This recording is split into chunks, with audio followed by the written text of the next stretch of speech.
You can solve this puzzle over 365 times a year in order to find the month, the day, and the day of the week.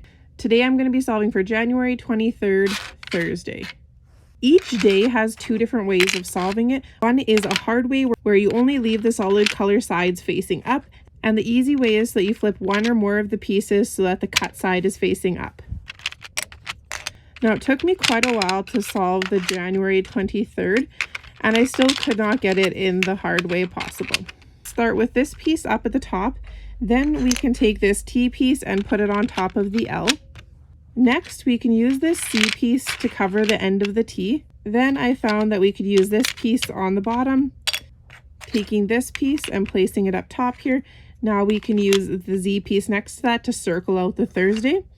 Then I found that this piece fits perfectly in here, but this is a way where we have to flip a couple of the pieces in to make it the easy way to solve it. Then we can flip this piece upside down to do January 23rd, Thursday.